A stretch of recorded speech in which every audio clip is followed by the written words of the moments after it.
At kapag ito yung ginawa nyo, tiyak ko lalago, gaganda, magiging malusog yung plants nyo, no? At ano kayang garden tips ito, no?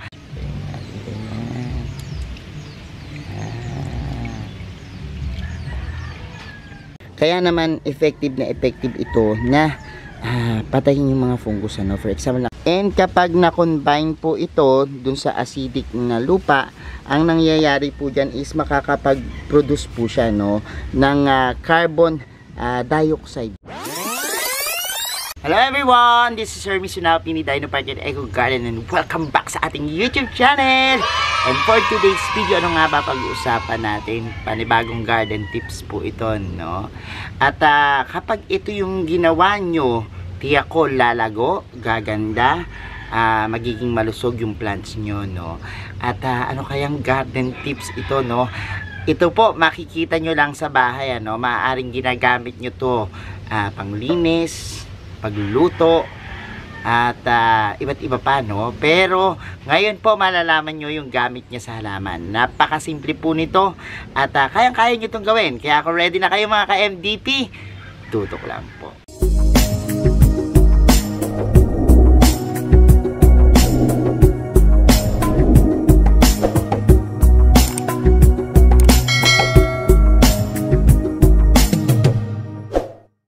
We're back mga ka-MDP at ngayon nga po pag-usapan natin itong gamit ng baking soda, no? Actually, nakagawa na po ako ng ilang video sa paggamit nito, no? Maaari nyo po yung balikan, pero yung ituturo ko sa inyo ngayon, napakasimple lang po nito, no? Walang ibang yahalo, talagang baking soda lamang, ano? At sa pamagitan po niyan, mapapaganda natin yung ating halaman, ano? Kasi ito, alam naman natin, ito naglilinis ng mga odor, ano? Minsan ba nilalagay nyo yan sa rep nyo, no? Maraming gamit talaga to. Minsan naman ginagamit sa mga damit, ano? Sa mga stain. Minsan rin naman sa tinapay, ano? Baking soda, ginagamit din yan, no? Maalsa, no? May mga properties po ang baking soda na yan, nakakatulong po sa pagpapaganda ng halaman, ano. Sodium bicarbonate din po yung tawag sa kanya. Pero ito po, yung gagawin natin, napakadaling step lang, ano. Hindi na kailangan ng maraming gamit, ano. Kasi minsan meron pong tayong ginawa, katulad nung last time, yung fungicide na ginawa natin, nagamit po itong baking soda, hinahaluan pa natin ng dishwashing, mantika. Pwede po yan, ano, mabisa din po yan. Pero itong gagawin natin, hindi lang yung effect niya is pang fungicide, pero bagkus pang lupa, dahon, pang stem, kabuuan po nung ano, no, napakasimple lang. At ngayon nga po, yan yung gawin natin. Samahan nyo ako. So ayan nga po, gawin na natin ngayon. May hinanda ako ditong mga gamit, makikita nyo at panoorin. So ayan na, gagawin na natin yung napakasimple nating solution para dito sa ating baking soda, no. Ang kailangan nyo lang po, 1 litro hanggang 1.5 na liters ng tubig, ano. Ayan, pwedeng yung isang puno na ng soft drinks nyo po, 1.5, pwedeng nyo gamitin, no. Punuin nyo lang po ng tubig, yan, mga hanggang ganyan. Ayan, pwede na po yan, ano. At ano pa ba kailangan? Syempre, baking soda natin, no, hindi yan mawawala, no. At kutsara lang. Yan, eto gagamitin ko to, mamaya makikita nyo, no. Gagawin kong syempre para masalin dito, no. Gagawin nating funnel, no. Actually, pwede naman funnel, pero mas sa akin mas madali ito, eh. Pero ayan, mamaya papakita ko sa inyo, no. Gagawin lang natin is ayan, syempre buksan natin tong ating baking soda, no. At actually ayan, no, push to open. Ay, meron pala dito, no, push to open. Ayun pala, eh. Medyo syunga-syunga ako, no. Anyways, ayan, push to open. Nabuksan natin. Ayan, ganun natin paparaan, ano. Meron palang ganito to sa gilid. Ayan, baka meron sa inyong dinagba. Katulad ko kasi minsan, bukas ako ng bukas. Kahit anong binubuksan ko, bukas na ako ng bukas. Di ko na binabasa, no. Ayan, sa gilid, meron pala dito nakalagay para hindi nga naman siya bukas, kasi minsan ito tumitigas to, eh, no, kapag talagang na-stock, nabuksan at na-stock ano. Pero anyways, ayan, sa ref madalas meron kami nito kasi para hindi umamoy ano. Yan, maraming gamit to no, pero itong gagawin natin mamaya i-discuss ko kung ano yung magiging benefits niya no sa plants no.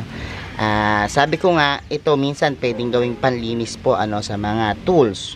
For example, garden tools, sa mga ginagamit nyo pong mga paso. Yan, pwede po no, magandang ipanglinis yan. So ngayon, timplahin muna natin ano. So isang kutsara no.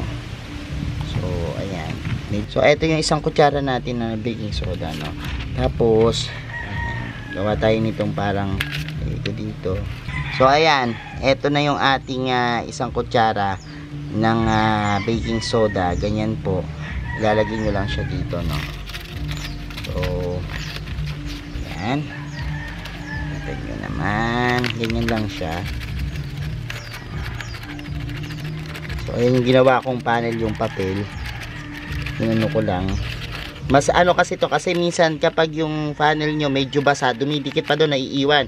Pero ito, pag papel na ganito lang, ano, kita nyo, wala na, naiiwan. Simot talaga siya, no. Wala kayong makikitang maiiwan. So, ayan, yung gagamitin natin. And, yan. Kung gusto nyo tapangan, pwede isa hanggat isa't kalahating, yan. Pero walang nangyayari, no. Parang tubig lang talaga no, pero effective yan talaga no, yung ating napaka gandang solution na ito no, yung tinunaw na baking soda sa tubig no. So ito pwede yung direkta ng dilig, pwede rin pong pa-spray no. At ngayon ang gagawin natin, mag-spray tayo no, sasali natin ito sa sprayer. Ang pinaka main natin na paggagamitan nito, syempre as we all know, yung pong ating baking soda is maganda po yan na fungicide ano. Kaya naman effective ito na patayin yung mga fungus ano. For example, nakakita kayo sa mga dahon nyo nung parang naninilaw, na mamasa-masa at parang bagay na parang natutunaw ano, yung mga stem, spray nyo lang po ano nung ating yan ginawang solution ano. At yan, magiging maganda na po yan. And yung mga white po no, na mga namumuo sa dahon ay spray nyo rin po yan ano, kasi nakakalinis din po ng dahon yan ano. Ang kagandahan po dito sa ating ginawang solution is nare-raise niya po ano, yung alkaline content. So kapag ang lupa mo sobrang acidic na no, kasi ang alam naman natin na meron lang mga ilang plants na gusto po yung acid ano, pero yung ibang plants mas gusto po niyan yung alkaline ano. Para mapaganda yung pH level ng inyong mga soil, kailangan po natin diligan ito no. Pwedeng pa-spray, pwedeng pa-dilig din ano. Kung medyo malaki yung inyong mga paso, mas dagdagan nyo po yung solution na ididilig ano. Pero kung maliit lang po, okay na po yan ano, na sprayan nyo no, yung pinakalupa nya no, nang sa gayon po maging maganda yung pH level ano, at gumanda pa po yung halaman natin. Ang kagandahan din po nito no, kung meron tayong mga unwanted na weeds no, kasi yan madalas tayo minsan sa halaman natin na agawan ng sustansya yung ating mga halaman. Ang gagawin po niyan is yan, mapapatay yung mga damo no. So pwede po damuhan nyo muna, kasi actually kailangan po yung mga maliliit at bagong damo no. So ang gawin nyo po, damuhan nyo muna para maiwas yung pagtubo no. Ang sinasabi natin, wag natin damihan ano, masama rin po yung sobrang dami, dahil ito may pagka salt ano, dahil nga sodium bicarbonate siya, pangit sa halaman yung masyadong salty no. So kung gagamitin nyo po siya as pang control ng weeds, pwede po no. Pero yung pagpatay ng damo na nakasama po dun sa pinaka plants, wag nyo po yung gawin ano, na yung direktang lagyan. Mamamatay nga po yung damo nyo, kaya lang baka naman po yung halaman mamatay din, no. So ang gawin po natin is yan, tanggalin natin yung damo, tapos sprayan natin yung lupa, no. Parang dinidiligan nyo na rin yung halaman. And ang kagandahan niya, maraming purpose, nasasabay po yung yan, pag-control ng mga weeds, no, yung mga unwanted weeds na ayaw natin sa ating mga halaman. Pansinin nyo kasi kapag halimbawang yung halaman nyo tinubuan ng napakadaming damo, no, mas na-outgrown po yung mga plants, no, na iba. So ang lumalabas parang yung sustansya kinukuha ng mga damo, no. So tanggalin niyo muna yung mga damo, tapos spray kayo nito para po yan, maiwasan yung pagtubo ng madaming damo, no. Kung tumubo man yan pailan-ilan or minsan hindi na tumutubo, dahil po dun sa ating ginawang solution. So minsan po kapag meron ako mga halaman na gusto kong pagbulaklakin tulad nitong ating aglonema, nauudlot yung pagbulaklak niya, pwede po yan, Same po sa mga gulay, for example yung mga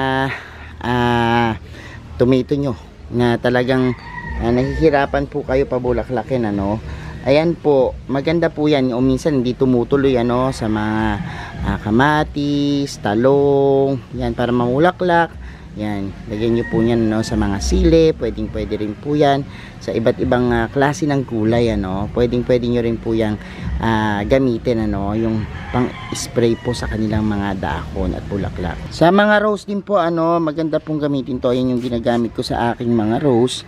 And ayan, sa mga nakikita nyo po minsan, halimbawa nakakita kayo ng black spot, doon sa mga dahon nyo, yan po, sakit po yan ng rose, na black spot fungus ang tinatawag sa kanya, kapag ginamit po nyo yung ating mga ginawang solution na yan, mas maganda at mamumulaklak lalo yung inyong mga rose, even po sa mga ibang flowering plants tulad po ng mga ng mga adenium, yan, pwede po yung gamitin, doon sa mga American roses, pwede rin po yan, sa iba't iba pong mabubulaklak, sa mga marigold, yan, pwede nyo rin po yan gamitin, kaysa gumamit kayo ng turoge, kasi ayan, minsan gumagamit tayo ng kulay blue, ito na lang po yung gamitin nyo, mas maganda rin po ito, kung halimbawa wala kayong pang fungicide, yan po yung gamitin natin, para yan po tumuloy yung bulaklak,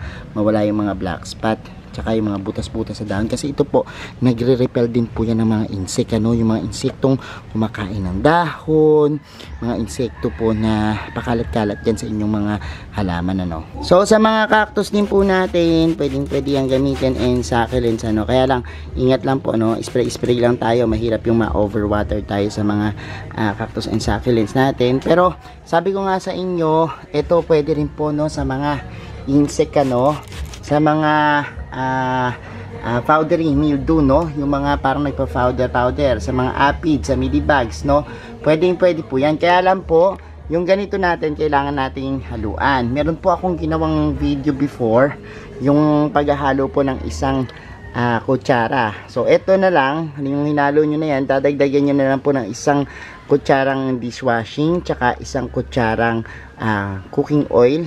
Pwede po siya neem oil, basta oil, ang reason po niyan is para maghalo po yung oil tsaka yung tubig, kaya natin ginagamitan ng dishwashing, so ayan po, pwede nyo po yung spray dyan sa ating mga ganyan para po mawala na po yung mga puti-puti na yan, kasi po ang nangyayari po dyan kapag may puti-puti, papatayin po yan yung halaman nyo, even sa mga houseplants po, mayroon kayo nakikitang ganyan minsan yung mga puti-puti, mealybugs, aphids, yung mga powdery mildew, yan po, matatanggal po nitong ating solusyon na yan. And even po sa pagre-revive ng mga plants natin, kung ngayon pong tag-init, sa tingin nyo po pumapangit o nagwawalang sigla yung inyong mga halaman, ayan po, katulad nitong ating fern na yan, gusto nating maging lush uli siya at maging maganda, ang gagawin po natin, sprayan lang po natin yan or diligan, and para po ma-revive yung ating plants,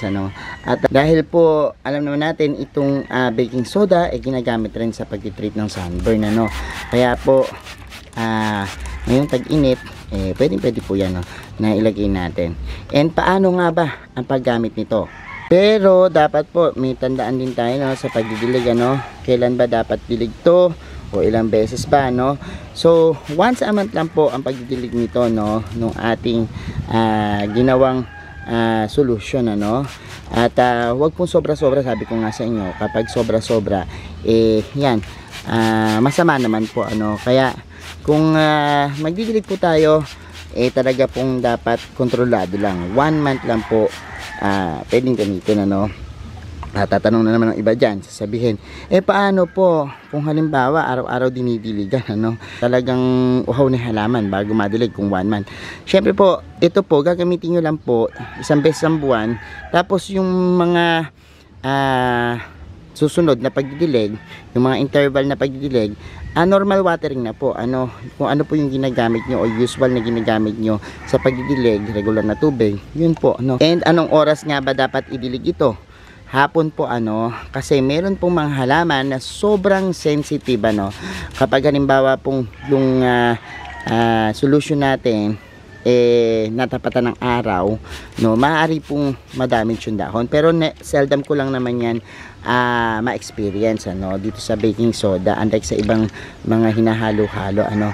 Pero sabi ko nga, mas maganda pa rin pong maingat, ano. Sa hapon po kayo magdilig o kaya sa umagang-umaga na matutuyo na po yung ating solutions bago pa sumikat yung sobrang tinding araw, ano. At yan po yung gawin nyo. At talagang gaganda po, no, at magkakaroon ng panibagong touch yung inyong mga halaman. So ayan po yung mga gamit ng ating baking soda, no. Napakasimple lang, hinalo lang natin sa tubig tapos ipinandilig natin. Pwede na po yan sa inyong mga halaman para mapanatiling malago, maganda, at syempre healthy yung ating mga plants, no.